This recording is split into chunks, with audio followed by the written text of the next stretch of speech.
specifically when you're starting out, authenticity is maybe the core factor. Oh, And yes. that's what I'm hearing from you. And well, that's why what I feel like validated. I had a few conceptions, right, before I started this entire journey. And one thing was, okay, which guy do I want to be? Do I want to be the, let's say, SEO guy? Do I want to be the AI guy? Do I want to be the developer guy?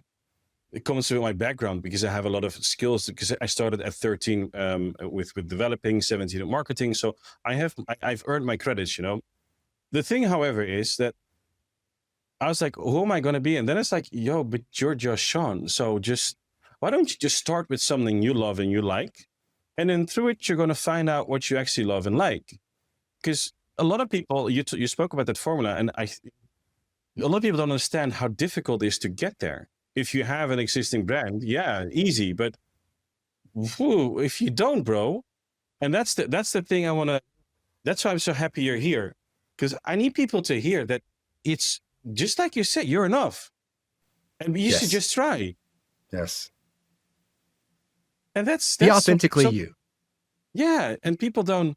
I didn't. I'm talking about other people like I'm not part of that. I didn't understand it myself. I was like, yo, what's authentically me? I saw a guy crying in a in a in a TV series, so I had to cry on TV on the camera. It's like, oh, I have to cry this way, or I have to be happy that way because I'm mimicking somebody else.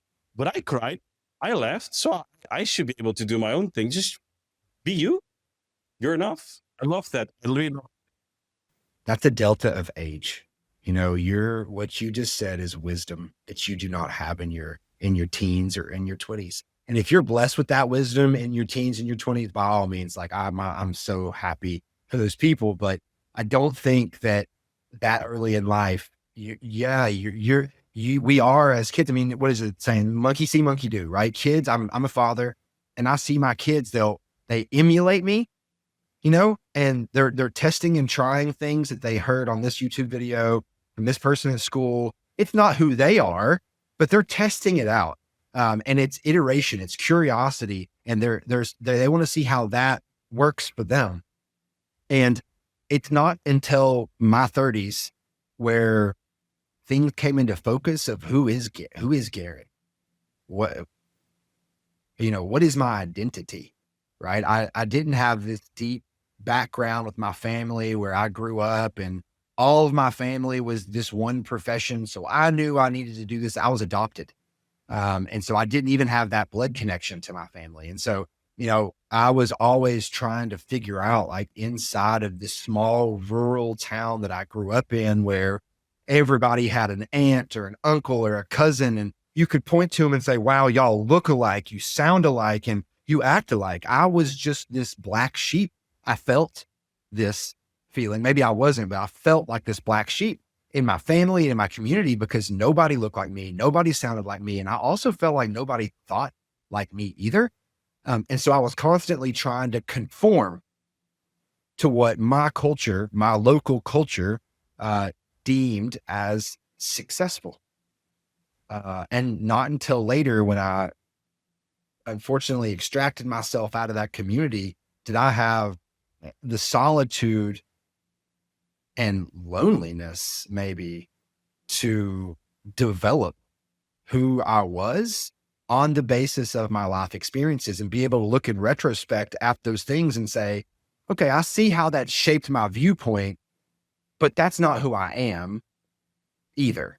It's a blend of those things. But I do think getting out of your bubble is really important. And I do think it is a delta of time, going back to my original point, to figure out who is authentically Sean. And I'm asking you, right? Who is authentically Sean? Right? Only me. I'm the only person that is. Yeah. That's right. That's right. And that's I struggle beautiful. in knowing what it actually is. I'll tell you that as well. Sometimes I don't even know what Sean would do, to be honest. And that's life, I think, is also. But I think you're introspective. You're probably being, honestly, my perception is that you're hard on yourself in that way, because you have a desire to do something bigger.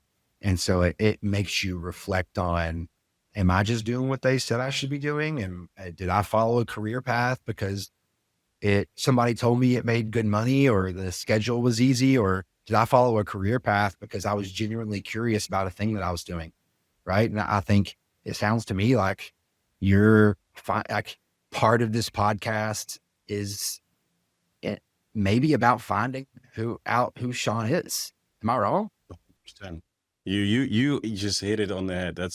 That's exactly what this podcast is for. It's meant to, when I was 13 years old, I used to, I started as a developer and 13 years old, and I started helping people by just answering questions. And through that, I found my passion. And this is giving back, again, sharing my knowledge and also others, and helping potentially the next Sean. But at the same time, also figuring out like where does my passion lie? Like where does we do my, because through these episodes, you'll find your passion. And that's what I want to encourage everybody, is to make sure, give it a try, go ahead and find yourself. And you're going to find yourself, you're going to learn a lot about yourself through this content creation process. As I pretty sure, as a coach, as a, a person that does this for a living, helping people with this, I'm pretty sure you've seen a remarkable like reflection of people where they start finding themselves and saying, oh my God, and start having fun, right? That's the point. Let's have people have fun. I completely agree. It's when you finally let go of all the preconceived notions of what it's supposed to look like and what are you supposed to sound like. You just fuck it. Just fuck it. Like, I'm just going to say what comes to my mind, what I feel on my heart. And if I'm wrong, I'm going to look at you right in the eyes and say, I was fucking wrong. That's okay. Like, I'm not embarrassed that I had a poor take and you had to help me correct that. Thank you. I appreciate that. Like, that is one thing that just drives me crazy about what is happening around me in my country, is that it seems like people aren't willing to be wrong anymore. Like, as if being wrong or having the wrong take initially or the wrong perspective initially inherently makes them a bad person. Like, they tie those two things so tightly woven together that they're unable to disconnect. And as a result, they're unable to grow. Yeah, I hear you. And that's in discussion. It's in self-reflection as well. Sometimes we just don't take a step or say something because we were feared we're going to be, no, we are maybe too different. But the answer is actually in your difference lies the beauty. Finding yourself is going to give you your difference. And, this is still supposed to be a podcast about podcasting right now. So if I take it there, imagine diving into this, doing multiple episodes or creating your own content, and then realizing who you actually are and cultivating that more and more. The only thing it's going to do is grow your audience. So the answer lies in, as you mentioned before, it's starting, it's doing, and especially it's that process.